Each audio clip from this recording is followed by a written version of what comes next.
क्या आपको पता है कि वैज्ञानिक किस तरह से एक गैलेक्सी की उम्र और उसकी दूरी का पता करते हैं? जेम्स वेब टेलीस्कोप में ऐसा क्या है जिसके चलते दुनिया का हर वैज्ञानिक इस टेलीस्कोप की तारीफ करते नहीं थक रहा?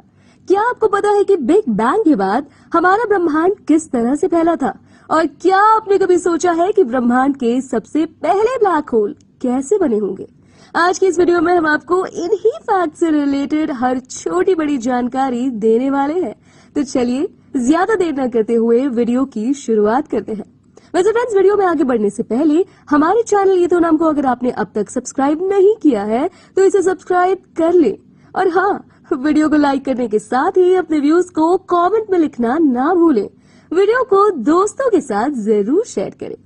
स्मैक्स J0723 नाम का गैलेक्सी क्लस्टर हमें आज से कई सालों पहले हबल स्पेस टेलीस्कोप के द्वारा खींची गई तस्वीरों में दिखा था। लेकिन एक तरफ हबल स्पेस टेलीस्कोप के द्वारा निकाली गई तस्वीरों से वैज्ञानिक जहां खुश थे, वहीं एक तरफ वो इन तस्वीरों के धुंधलेपन से काफी ज्यादा निराश भी थे। पर वैज्ञानिकों की ये शिकायत जेम्स वेब टेलीस्कोप ने दूर की, जिसका एडवांस इंफ्रारेड कैमरा आज स्पेस की HD पिक्चर्स निकालने के लिए पूरी दुनिया भर में मशहूर है। आपको बता दें कि हबल स्पेस टेलीस्कोप की मदद से GN211 नाम की गैलेक्सी की धुंधली तस्वीरों को देखकर वैज्ञानिकों ने अंदाजा लगाया था कि इस गैलेक्सी की उम्र करीब 13.2 बिलियन ईयर्स है। वहीं जेम्स वेब टेलीस्कोप के लॉन्च होने के करीब 4 महीने बाद ही यानी अप्रैल 2022 में HD1 गैलेक्सी को खोज निकाला गया, जिसकी उम्र 13.5 बिलियन ईयर्स के करीब आंकी गई।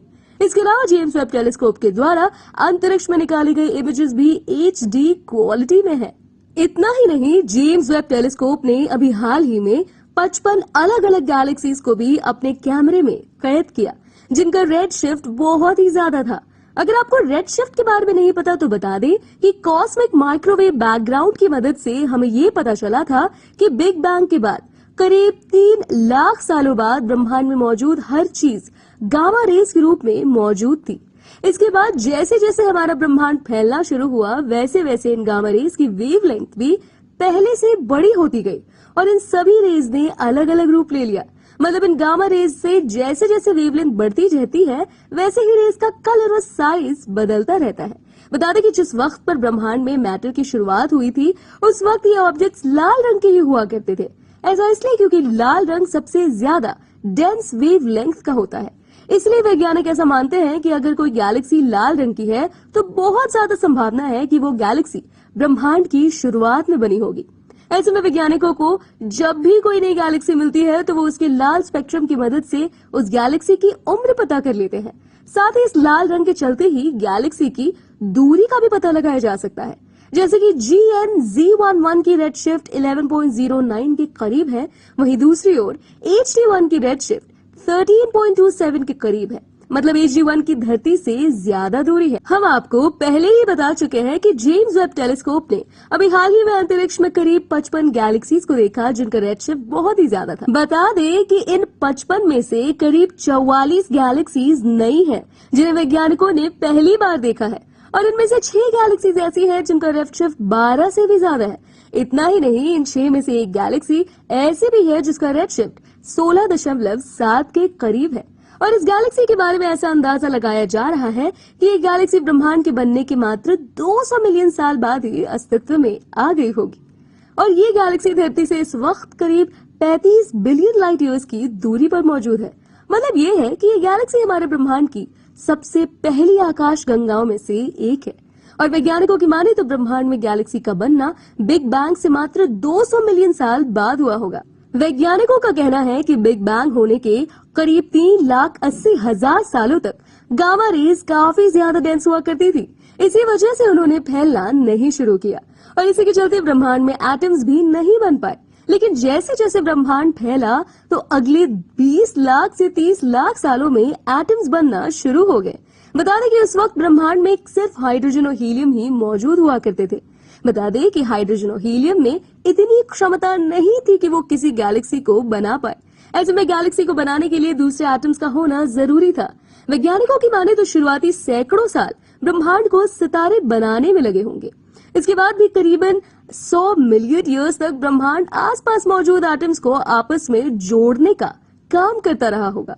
इसके बाद जाकर ब्रह्मांड के कुछ पहले सितारे बने और इसके बाद एक सितारे के अंदर से भी कॉस्मिक ऑब्जेक्ट्स बनने में भी बिलियन ईयर्स का समय लगा होगा। इसी बात को ध्यान में रखते हुए दुनिया भर के ज्यादातर वैज्ञानिक मानते हैं कि ब्रह्मांड के निर्माण के करीब 200 मिलियन साल बाद पहली गैलेक्सी का निर्माण हुआ होगा। इस दौरान करीब 88 ऐसी गैलेक्सीज खोजी गई जिनका रेडशिफ्ट 12 से भी ज्यादा ऊपर था, बल्कि एक गैलेक्सी ऐसी भी थी जिसका रेडशिफ्ट 20 के करीब था। मतलब ये है कि गैलेक्सी ब्रह्मांड के बनने के मात्र 180 मिलियन ईयर्स बाद ही अस्तित्व में आ गई थी, जो वैज्ञानिकों के द्वारा बताई गई थियरी को ब्रेक करती है। और इससे पता चलता है कि ब्रह्मांड के बनने की गति हमारी उम्मीद की तुलना में काफी ज्यादा तेज रही होगी। हालांकि वैज्ञानिक अभी भी इस बात को लेकर संदेह में है। वैसे आपका इस बारे में क्या कहना है, हमें नीचे कमेंट बॉक्स में जरूर बताइएगा। इतना ही नहीं, अभी हाल ही में स्कल्प्टर कॉन्स्टेलेशन में भी एक अनोखी गैलेक्सी पाई गई। बता दें कि ये गैलेक्सी हमारे ग्रह से करीब 500 बिलियन लाइट ईयर्स की दूरी पर मौजूद है।